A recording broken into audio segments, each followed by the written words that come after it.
Nun sakina has 4 rules, which are idhar, idgham, ikhfa, and iqlab. This lesson will highlight ikhfa and discuss a very common mistake related to producing ikhfa while reciting the Quran. If you're not familiar with any of these concepts, then I highly recommend watching this lesson. It will help a lot.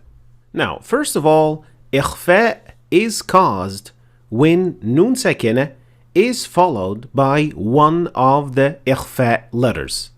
There are in total 15 ikhfa letters. And in order to transition from the nun sakina to the ikhfa letter properly, you need a ghunnah, which then makes it possible to go from nun sakina to whatever letter that comes after it. However, one of the most overlooked skills is the characteristic of the sound of ghunnah when producing ikhfa with these 15 letters. Many people think that the sound of ghunnah is the same for all of them, and as long as I make the nasal sound, then I had done it properly.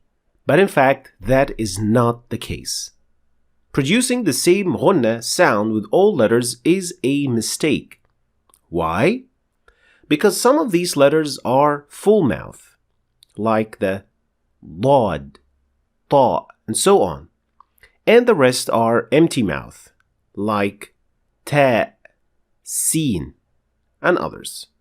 When you apply the ikhfa, the ghunnah must have the same trait as the letter that it is being fused with, since that ghunnah prepares the pronunciation of the sound after the nun.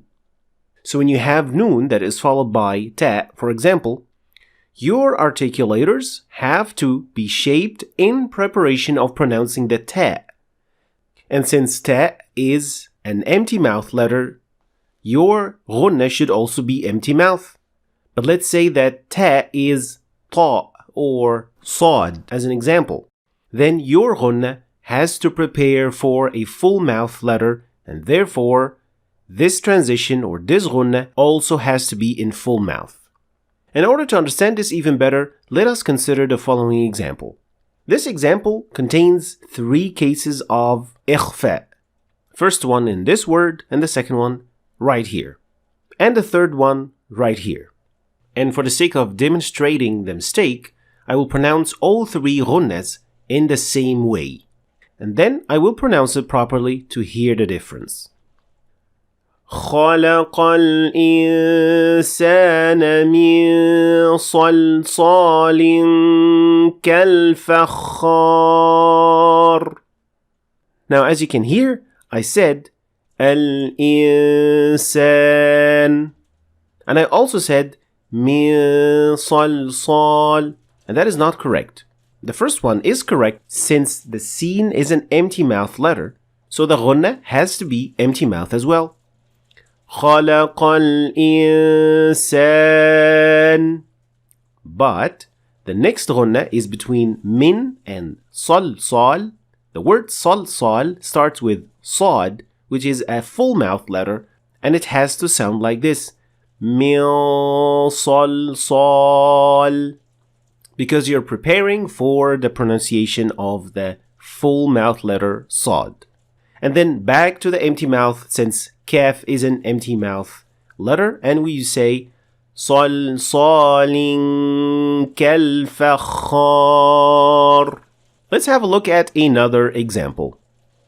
يا أيها الذين آمنوا كلوا من طيبات ما رزقناكم واشكروا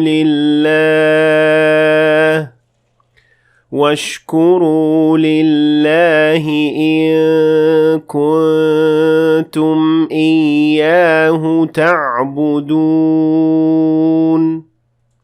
So here in the beginning, I added a full mouth ghunnah to the ikhfa case between min and tayyibat, since the ta at the beginning of the word is full mouth. So we said min tayyibat and not min tayyibat. That is not correct.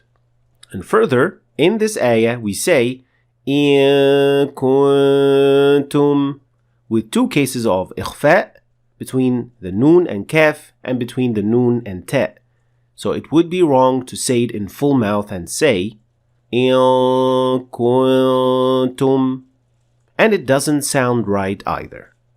So when learning the lesson of إخفاء, make sure to have at the back of your mind which letters are full mouth and which letter are empty mouth, and when you're preparing, make sure to prepare your articulators properly for the letter that comes after the noon by applying the appropriate ghunnah.